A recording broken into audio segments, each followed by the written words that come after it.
Welcome to the Too Posh Podcast. I am Gabrielle. I am a former New York Mafia princess, originally from Austria. I am the mother of 3 and the owner of Too Posh Boutique. And here with my beautiful co-host, Marcella, my daughter. Hello, I'm Marcella. I'm a dancer, choreographer, model, and designer for Too Posh. And I say whatever the I want. Hi, my name is Cruz. I am a stylist. I also own the Society Salon in the Design District, and I am a short little Mexican with a big personality. I am Polly. I am a certified sexual health consultant and educator, former professional dominatrix, currently working at the largest adult novelty store in the Texas Panhandle. What will they say next? Welcome to the Too Posh Podcast.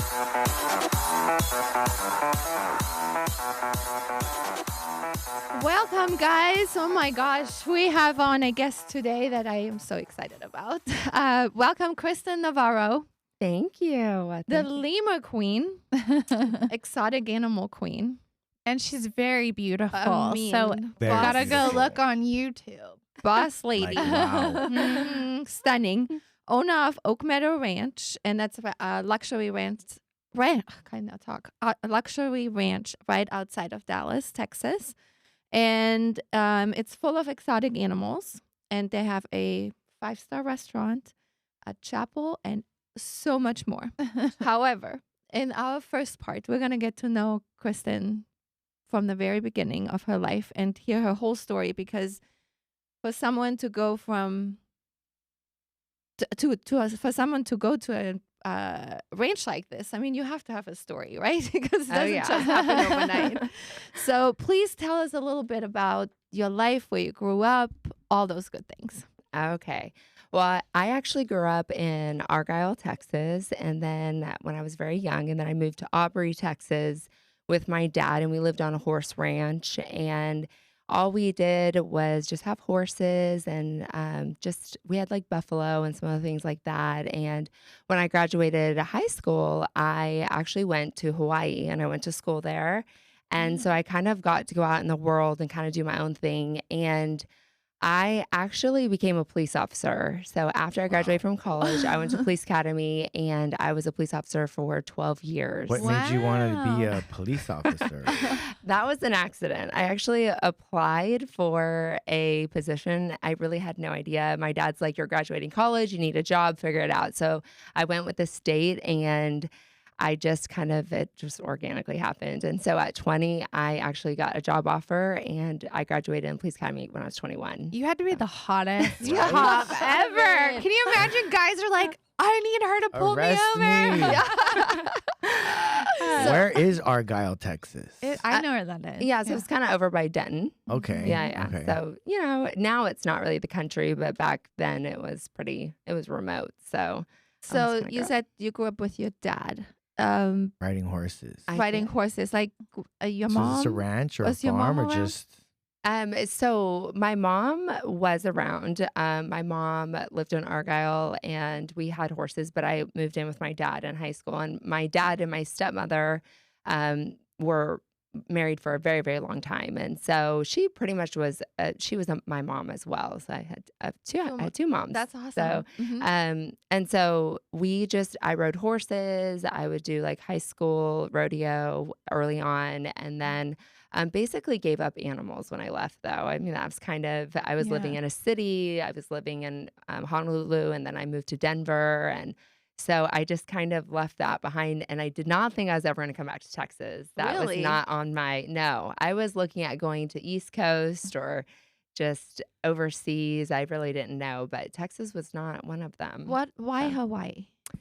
My dad wanted me to get as far away as possible, and he thought it had the best school, and he just really I think he just wanted me to experience life like on my own, and like just go do my own thing. And with being that far, I had no option of like coming home whenever I wanted. That's true. I think that he just really wanted that for me. And my family's from Canada, so they were international, and I guess he just kind of wanted that for me. So it was fun. It was unique because that's like a melting pot for a lot of like Japanese. I mean, it's like very cultured. Yeah, it is very cultured. That's amazing. And then you were a cop. Uh-huh. How was that? So it definitely taught me a lot. It taught me a lot about being strong and holding my ground and discipline and all those sorts of things. But I think I became very jaded. I mean, when you become an officer, you like see the worst of the worst and you think like everyone's bad. Like literally you look at them, you're like, what are you up to? So I, as much as I loved that time and just the people I worked with, I was very glad to leave. Where were you a police officer? So I worked for the state, and my like jurisdiction, my area that I covered was Aurora, which is horrible. This is Colorado. Yes, Okay. Aurora. What made you go to Colorado? My roommate in Hawaii, we had just the kind of situation with some people we're hanging out with, and she's like, I'm moving back to Colorado. And I'm like, I'm going with you. I don't know where I'm going, but I'm going to go. And I just kind of moved just on a whim. And I finished school out there and just kind of stayed. I enjoyed Colorado. I really liked it. I thought it was beautiful. It So is beautiful. I love really skiing enjoyed it. there. Yeah, a lot of outdoorsy Yeah. stuff, which is not as common here, but I know. it's too hot. It's very hot. So yeah, so So- I loved it, but it was hard. And when I started as a police officer, I mean, back then it was very different to how it is now, and it just as time went on, it just wasn't the same. So, but I learned a lot, and I mean, I never even held a gun before I went to police academy. I had never shot a gun my entire life. My dad had no weapons. My dad was not a hunter. I mean, my dad is a businessman, and so it was a very interesting journey for me. But I enjoyed it. What was the craziest call you ever had the whole time as a cop? Well, okay, so I did specialized units. So I did a lot of fugitive, and then I was in the sex offender unit for 5 years. So that was very interesting. Very That interesting. had to be so hard. It definitely opened my eyes. But to be honest, more like women are generally better at that, like unit in general, Okay. because I think I don't know, men, they just act very different with it. So, I mean, you just really, with that type of work, you have to learn how to not put your personal opinion into it and just do what your job is. So, oh man, I have so many crazy stories of chasing people down and I mean, kicking doors and I mean, we had a lot of fun. But, You're just so beautiful and so sweet. I'm trying to picture her like, I know, me too. It's like, hard to I know. well, I have changed. Yeah. Being in hospitality is a very different thing. So at That's first, true. it was very uncomfortable for me being around people and being social. But over time, I kind of molded to where I am today and really came out of my shell, really finding like who I was and where I belonged. Okay. And, taking all the tools that I've learned in life and implementing them, but realizing and kind of living in my bubble is nice. I mean, not seeing the worst of the worst when you're arresting grandmother for drugs with babies and things that are Yeah. like caretakers to babies, you're just like, what is going on with humanity here? Right. And so it definitely not doing that work. I mean, so there are studies that show that people that deal with like populations like sex offenders, things like that, they experience secondary trauma. I would And think. it's a very real thing. And you don't even realize till you leave how much trauma you endure as being in a position where you have to just deal with it and victims and things like that. And the community, and the community is not nice to sex offenders. So you have to deal with them. They're calling you and you're dealing with them. And so it's a very interesting. Did you ever kinda- encounter like small children victims? Oh, how do you yes. deal with that? How All do you ages. sleep like that? all ages. It's just frustrating. It's very sad. Yeah. It's very sad.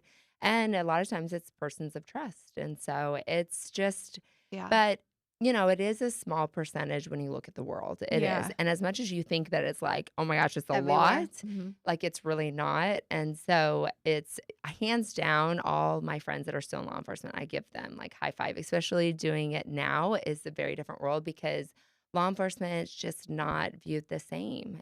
They struggle a lot. And so I know how hard it is to have to deal with it, the stress, then go home and deal with families and things like that, and then have to deal with the public. So it's just, I would never do it. You cannot You'd pay never me do it enough again. to do it. Wow. No way. It was No way. I had Marcella got kidnapped one time when she was younger, and I will never forget. Like we had all these police officers that came to the house, and they told me that even this is what, 20. Oh my gosh, 2006 or something. Yeah, so lots of 7. years ago, and the police officers told me back then that everything changed in the 60s, that police officers no longer could be the officers that they are supposed to be. They couldn't, like, it was all against them back then already. So I can only imagine how gosh. much worse it's now. Yeah, absolutely. It's so hard. And It's the so hard. criminals have more rights than Oh, yeah. So that's so crazy to me. It is. It becomes frustrating, and they second guess everything, which makes it dangerous for them. Yeah. But I will say that my experience prepared me, like God, like put all that experience in front of me to prepare me for the situation that changed my life and being able to handle it. So it's like everything kind of happens for a reason, and yes. the journey to get there, even if it's a hard journey, like prepares you for even harder times. Yeah. And so I think that's the beautiful thing about it. And I do not regret it. People are like, do you miss it? I'm like, I don't miss it at all. I am so thankful I got to do it. I'm so thankful I got to learn everything I did. And, throughout my journey, I even went to grad school, got my master's, and then I could teach. I was teaching in police academy. So then I got to, teach all these young people coming in. And that was so rewarding for me to like prepare them for their career. And so I just got to do so much on my journey. And at the time, my employer supported me, and which is another thing. That's not always a common thing. So I was thankful for that. So it's been a fun journey.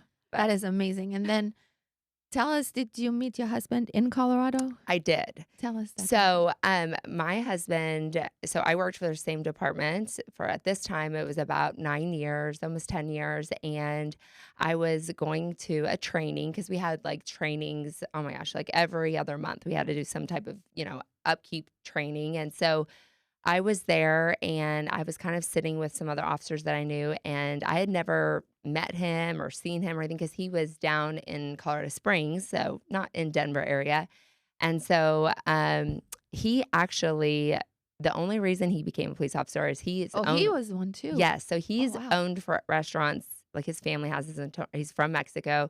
They've owned restaurants, and so he was a chef, and him and his brother were not getting along, so he was planning on going back to culinary school for a 4th degree, and he ran into a police academy instructor, and she's like, well, just join the police academy. So he became a U.S. citizen and became a police officer, and that's the only reason that he was there. If he would not have done that, I probably would have never met him. Wow. And so we kind of chatted through that training.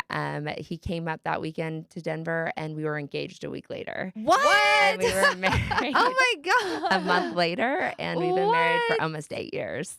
Wow. I guess when you know, you know. Yeah.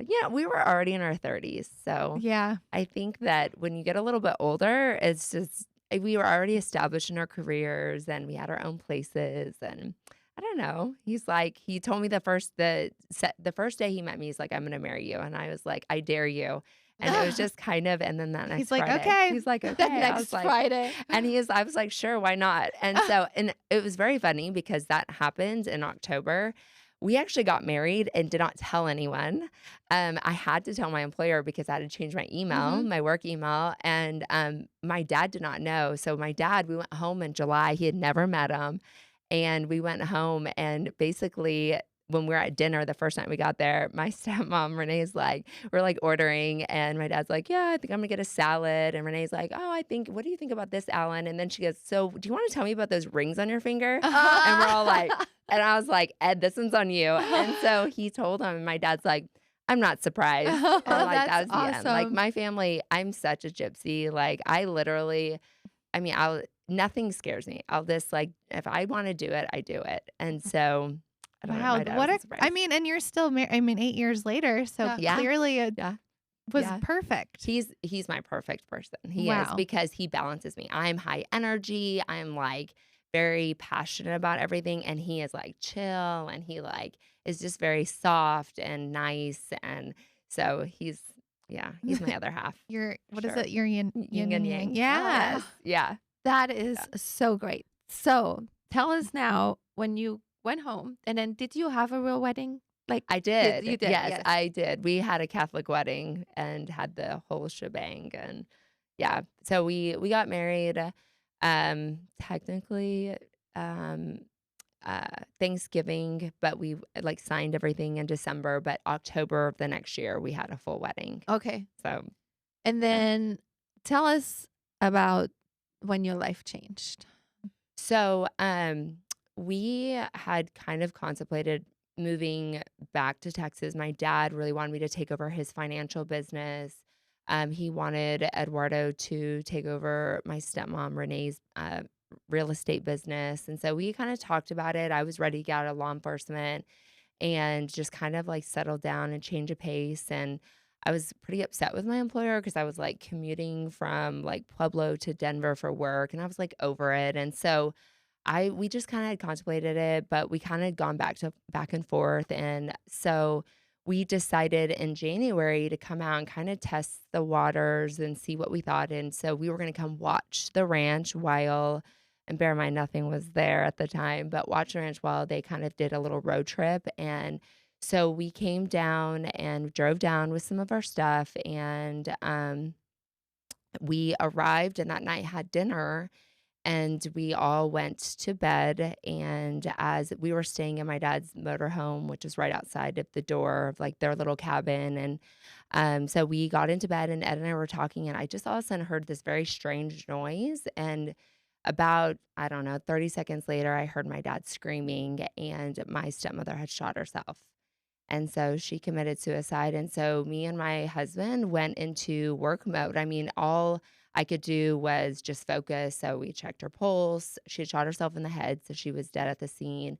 And we called 911, helped investigators, and kind of went through the process with them, and just being with my dad and being present. And then basically the next 3 months was just basically work overload of just getting my dad, doing a memorial, doing her funeral, all of the little things that you have to do, cleaning out our closet, settling my dad and teaching my dad how to kind of like function, and just being here. And to be honest, after she passed away, the next week we told our real estate agent that we need to put our house on the market, and we sold it that day. And Wow. so we sold our house with everything in it, and they paid cash for everything. And so we basically never went home again. So that was kind of, we stayed with my dad. And the first 6 months was just, the first 3 months are just intense. And then it kind of settled down. And then about 6 months after she passed away, my dad approached us and said, I want to finish what we started. And so we did. Do you know why? What happened? So she was on a drug called Chantix, and we were not aware of that. And Chantix is a drug to help you stop smoking. But they've had many lawsuits. Pfizer has had lots of lawsuits and have lost in court and had to pay out lots of money to victims of suicide attempt and or successful. I've seen their commercials. Yeah. So the stipulation in court is that they could continue to sell Chantix if there's a black label on it. And obviously it's monitored by doctors, and the doctor that wrote her the prescription did not look at her history. So she had just a little bit of history of alcohol use, and she had a really bad fall off her horse, and had been fight for life a couple years before. And the head injury is also a huge thing. Whenever we started doing research on the drug, I mean, anyone with any type of like head injury or substance abuse or anything like that is not a candidate for it. And so that night before she did that, I mean, I would not have thought in a million years that was going to happen, but she did. And she was even planning the weekend with me. She was texting me when I went to bed, like, hey, we're going to go ride in the morning. But she did text my brother that she was just having weird dreams and a lot of the symptoms that is common for Chantix. So hands down, advocate for telling people that it's just not worth it, that there's other ways to stop smoking, and it's the luck of the draw. It doesn't affect everyone like that. And I've known other people that have tried it, but lots of people have very, very scary nightmares, and I have never heard of this before. Yeah. So Never. that is so important to get that out for people to at least be aware. It is. It is. And then whenever she passed away, we started a nonprofit under her name. And really, really it took my dad a good year to talk about suicide, because whenever that kind of stuff happens, you think you're the only family in the world that experience it, when that's not true. Suicide is very common. It happens more than people know, and it is a problem. And so my dad didn't want to talk about it for a while. And then I kind of encouraged him, like, you could save a life, you could help another family. And so we started a nonprofit. And so we really focus on mental health. We do, whether it's just coping with the loss of someone. So we do grief share at our ranch. So grief share is really, really important, because whenever you lose someone, no matter the circumstances, you have to go through the steps to cope. And it's very important to go through those steps. If not, it can affect your life, and your relationships. And so we all did that, and it helped my dad a lot, because when she committed suicide, she did it in front of my dad. And so he had a lot of trauma from that. And so we all did a lot of therapy, and just really try. And even I have experience in law enforcement and have experience with the death and those types of things. When it hits your family, it's a little bit different. So it hits home just a little bit. So, but my motto and my life motto and what I go by is that even through tragedy, beautiful things will come. And they do. Yeah. They always do. And that is our motto at our ranch, because through our story, that's how we came about to build our ranch. Because as much as they kind of had this idea they wanted to do it, it would have never really executed the way it did if it would not have happened the way it did. Like, God had this plan. And as much as we didn't want to embrace it and it tested our faith, we had to embrace it at some point. And we used our ranch as a healing place, because it was like something to focus on. So like whenever, like for us, losing someone, it was like people can become very disheveled and like really don't know what to do. Like it's very life-changing. And so if you have something to focus on, it like helps just kind of like migrate you through that process. So that's like for my dad, that was like the best thing. And then we were there to help. And so I didn't realize at the time what this ranch was doing or what this ranch was going to turn into, but I just like trust the process. So I definitely, our faith is stronger than ever. It tested our faith, but it's like I see the bigger picture. Wow. So Just with Naomi Judd. yeah, I she mean, did. that had to Yep. bring back a lot of memories, I'm sure. Oh yeah, yeah. Because and- it's kind of the same Mhm. exact thing. Yeah. Yeah. I was actually, when I read about that, I was like, wow. It's like, and it can happen to anyone. I mean, there's absolutely no stereotype for it. I Yeah. mean, and my stepmother was the happiest person you would ever meet. Like, hands down, hospitality, Southern charm, like everything you can imagine, like Texas to be, that was Renee. You know, she was just beautiful and she was vibrant and she was a fantastic mom. And so, you know, I have siblings and she was just very present. She was, you know, cooked all the time and just a really, I mean, at her memorial, she had, it was like over 250 people. Wow. So in the community. So, you know, she touched a lot of people. She was fun. And how long were they together? So they were together for 26 years. Wow. Yeah. Long time. Yeah, very long time. Did your dad, I mean, like right when it happened, like, was there anything? Like, did they have a fight or anything? Oh, like no. that? Nothing. No. She just, Yeah. Yeah, she was in bed and my dad and his best friend were watching TV and then he got up and left, and right after she came out, and they had a gun by the door because we have like wild animals, so they just kind of had it there if something came up or whatever. But yeah, it was Wow. a shock. that's traumatic. Yes, it was definitely unexpected. So, I mean, like I said, the meal that we had for dinner, like I can never eat that meal again. Like if I see spaghetti squash, I'm like, it literally, like whatever I see it and I like freak out. Like that's the only thing that is kind of a trigger for me. I actually live in the house that she passed away in, but that doesn't bother me at all. That Oh, doesn't. really? Mm-mm. The food No. does. Yeah, That's the food. interesting. The It's very food. Like if I interesting. see a picture on Instagram or like I'm like, like it just grosses me out. Wow. I don't know. I what can it is. understand that Yeah. for sure. It's just So your dad recently got remarried, He right? did. That's Yes. awesome. Yeah. And that's very interesting because so Dawn and my dad are cowboy mounted shooters. And so my dad and Renee did that. And then Dawn and her husband did it as well. And so they all kind of knew each other from like that sport, like just kind of mutually. And then Dawn lost her husband a year before Renee died. What?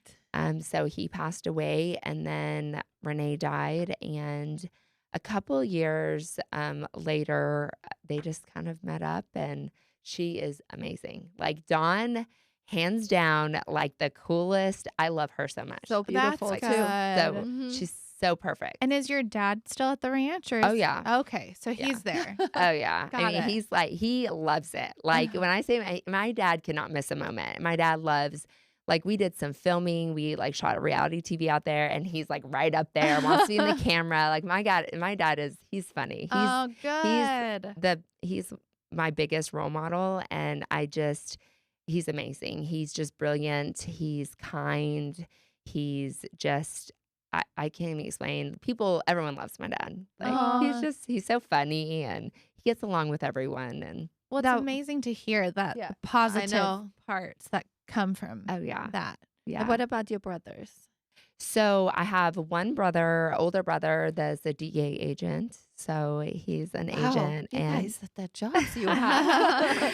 and I have a nephew, and he's married, and then does not come to the ranch because he says that every time he comes to the ranch, he has to work, so he refuses to come, and so he only comes when my dad's out of town, which is so funny to me. And then I have two younger brothers that were Renee's boys, and Josh and Derek. Josh, to be honest, I don't talk to either of them. I think that the sad part of this whole experience is it definitely puts strain on our family. I do not communicate with Josh and Derek at all anymore.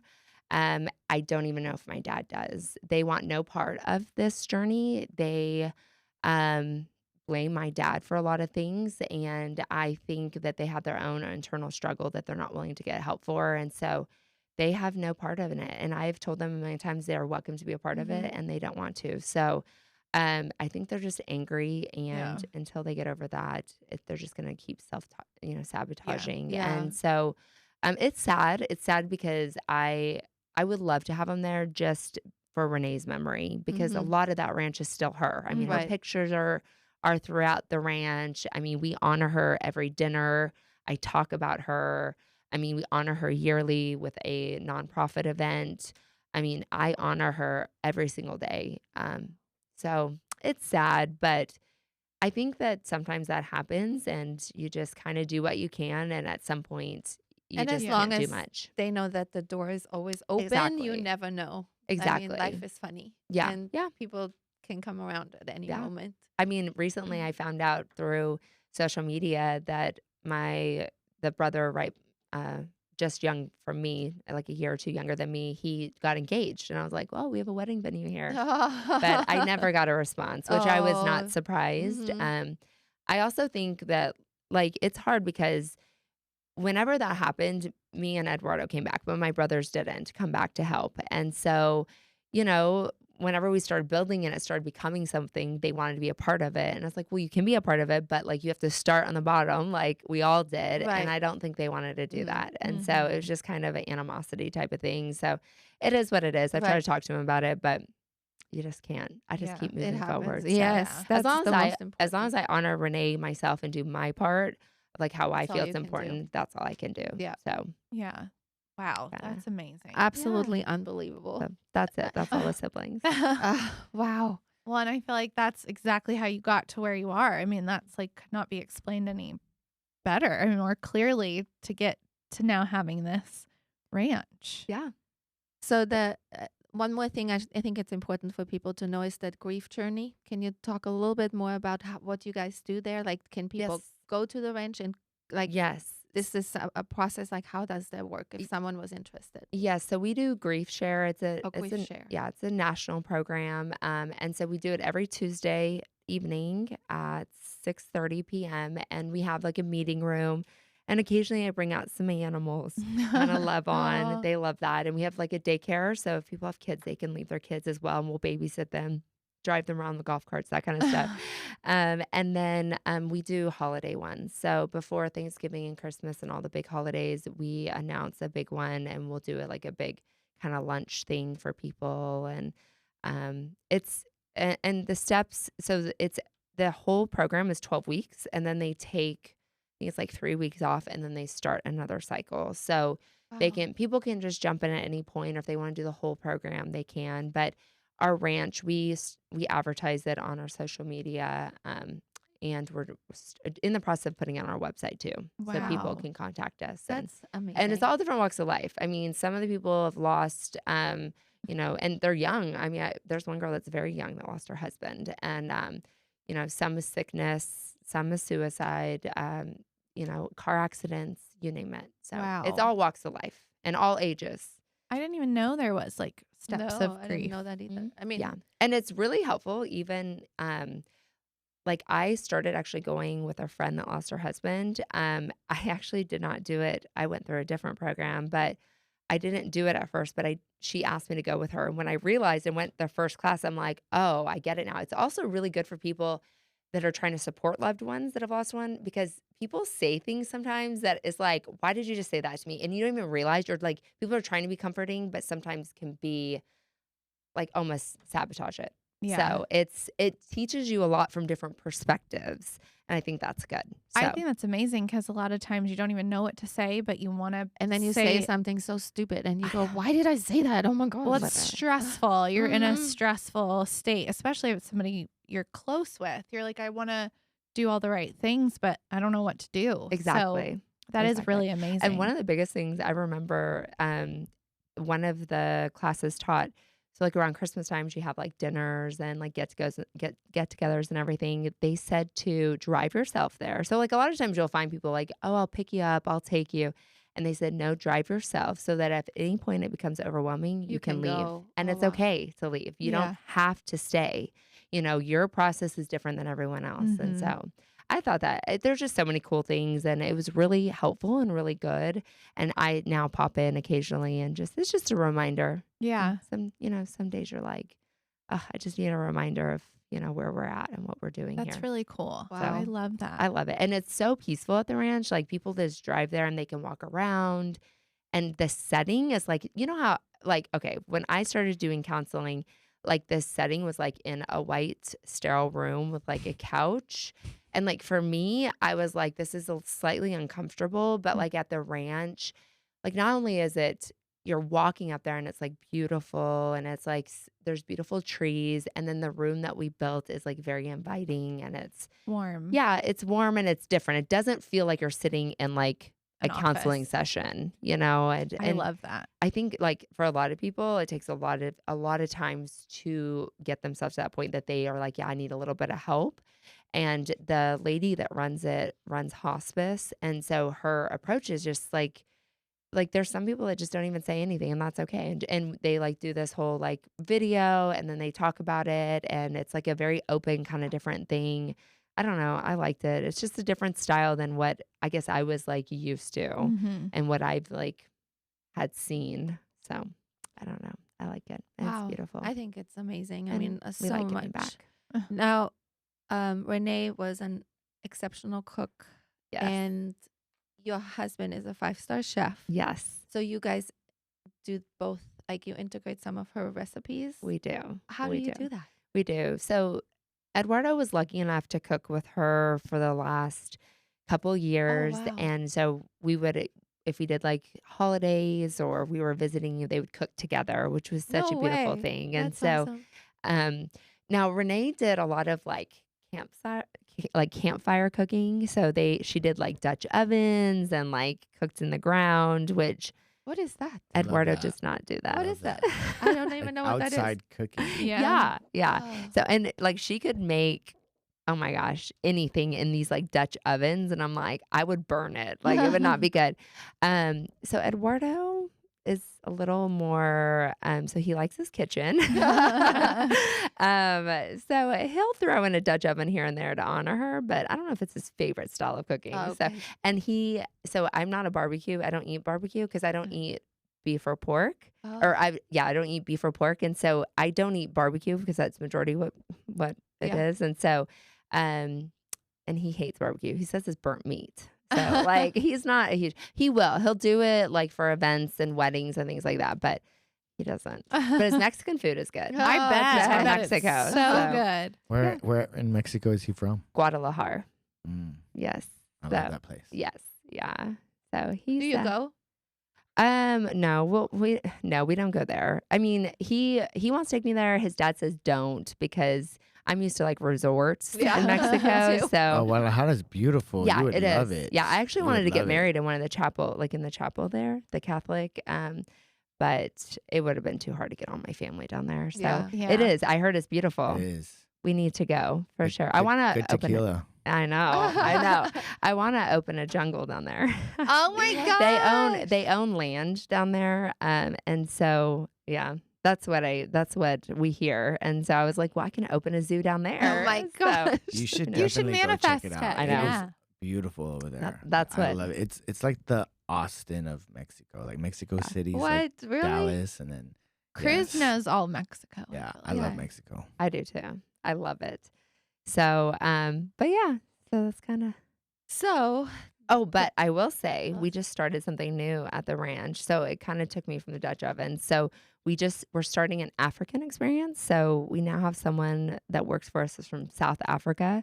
So we are adding a new night to our dinner experience on Thursdays. And we're doing campfire with a beach theme because we have a huge area of sand. So we will be cooking Dutch oven campfire side, but all African oh my recipes. goodness. Wow. Yeah. Yes. I know, like, We're well- launching the first one this Thursday when we reveal the new animal. Can you Which give what us an the new example of a recipe? An Oh, African gosh, recipe? I can't say the words. Oh. my phone. What's the protein? What So this one is seafood. seafood? Yeah. Okay. The first we're gonna change it every week, so have different protein. But he made it. Oh, So good. yeah, Wow. it's So very good. And this is in a Dutch oven. Yeah. Like those Campfire Dutch. outside, Yeah. and it's like a whole. It's a like whole show? thing. It's a whole show. We even have new outfits, like African What? dresses.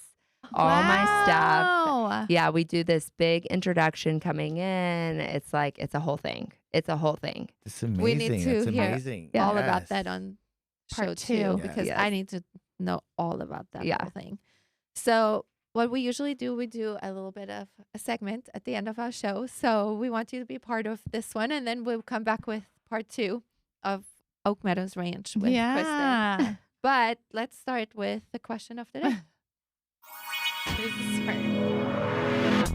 The two posh girls ask the question of the day. All right. Question of the day. So, is it a red flag if someone wants to go out with their guy friends after a dinner date? So, if you're on a dinner date with your significant other and you want to go out with your friends afterwards or vice versa, what do you guys think? Let Kristin go first. Oh my gosh. I don't know. Oh, No. I know. Oh, yeah. That is like the biggest red flag of all. It's like you go out and leave me by myself. Bye. I'll never go out with you again. I wouldn't Ever. like that. And No I'm way. sure it can be situational. Like if I you don't care are about it. going to a bachelor party or you guys have something, but then I feel like we shouldn't have gone to dinner in the first place. I just would be so like, that would be weird to me. I'd be like, okay, bye. I always say it's situational. I know. You always do, and I don't. Because there could be certain things, you know. I'm very open, and say, for instance, you had promised your girl to go out on a dinner date, but then some like badass DJ is coming, But why can't she And- go? Yeah, why can't she go? and I don't know, maybe it's just like the guys are all going out afterwards, and you know, you're like, hey babe, so I know I promised you dinner, so we're gonna go to dinner, but afterwards I'm gonna go out with the guys, and I you don't know? Is No, that because I I always think- like to be invited, and then I like to say like no or not, because I feel like I'm a pretty cool girlfriend and I like to hang with the guys too. So it would hurt my feelings if you're like going to a DJ without me, like a club. I get like dinner and stuff, but I don't get that like after hours and club stuff without me. Or maybe it's not a club. Or maybe it's just, I'm just saying it's situational. It's situational. I feel like there are levels to it. Like, I don't know, it would hurt my feelings if I'm being honest. It would make me feel like I'm not fun to hang out with. Or maybe there wasn't a ticket for. Then I'd be really pissed. Cruz is trying to make it better.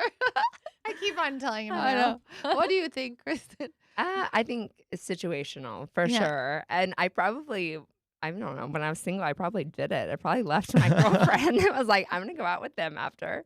Yeah. I don't know. It's just so hard to say. Like if your husband said, okay, I'm taking you on a romantic dinner, and then he drops you off at home and goes out with the guys. Well, actually, if he did that, I'd be like, okay, good. Go have fun. Because he will not leave me. But see, they're all situational. I'm thinking of like if we're at dinner and then the next thing I know, you're like, okay, I'm going out with the guys and dropping you off at home. I'd be like, what? If That's it's just weird. kind of like that, spontaneous, okay. Yeah, that would be weird to me. That would be kind of weird. I mean, I definitely want you to have fun with your friends, but I don't know. I guess it's just all situational. All right. But if it was like that, yes, I would Yes. agree with you. Okay, it's a red flag. I feel like when It's a you're red flag. maybe it's like the time because if you're married for a really long time, I don't know. You're like, good, go with your friends. No. Leave me alone. I said no. Okay. Party with Miss Polly. It's time to party with Miss Polly. The modern day Dr. Miss Polly is still on a break. She cannot do the show at this time. So we have Marcella as a stand-in, but we I'm your always sex have therapist. to say she's not licensed. Oh yeah, I'm not certified. Oh my goodness. So Not we're certified. I'm not certified. 30 super hot sex fantasy ideas. I'm gonna pick one of them, and you guys tell me if you're into it or if you have done it, or Yes. you probably have done all 30. One I would like to talk about first is visit the strip club. Thought the nudie bar was for dudes only? Think again. According to Men's Health, 47% of women want to visit a strip club with their guy. It's exciting, sexy, and you'll be there together. Not sure if it's your thing. Find one with a twist like the vegan strip club in Portland. Lap dance for two, please. Do you like going to a strip club with your partner? So I'm not like a big strip club person, but if I was to go, I think it would be fun with my partner. Yeah. Yeah, definitely. I love it. I think it's so much fun with who I'm with. I think it's a blast always. And I've been with, and I think it's way more fun because it's like, yeah, I like agree. 2 for 1. Yeah. Keeps it fun. And usually at the strip club, I always tell everyone there's just like no judgment in a strip club. You're just like having fun, dancing, and I don't know. I think it's great. Well, I had a store in a strip club. So. Yeah. I used to have a boutique in the strip club right next door. Yeah. Selling lingerie. Mhm. So you're good That's with interesting, it. yeah. Chris, How about Me? Do you like the strip clubs? So I've been. Yes, I've been. Have I been with my husband? I don't think so. She's I don't gonna know go if I home have. and be like, I don't- Ed, we're going to the strip club Yeah. tonight. I don't think I've ever been with him. You should But I try know. it. should I mean, I've try been it. with Let other us like know. other guys that I've dated. Yeah. Yes, I have been. So I just don't know if I have been with him. Now you're gonna have to do You can go it. home and go. Maybe you can put one in the Listen. ranch. Yeah, pole Little dancing. room, in the little ranch. room with the pole. Oh my gosh. Wednesday night is pole dancing night at the ranch. New night. New night. African pole dancing. Oh my That's hilarious. That's hilarious. All right, you guys, thank you for the first hour, Kristin. So much unbelievable information and really important information. I mean, my goodness. And so much help that you give to people. Thank you. Really, Thanks for really having amazing. me. Thank you so Yes, much. I and was so touched. Yeah, Yes, yeah, me very. too. And we come back and learn all about The Oak Meadow ranch. Ranch. I'm so excited. Yay! Thank you for listening, Thank everyone. you.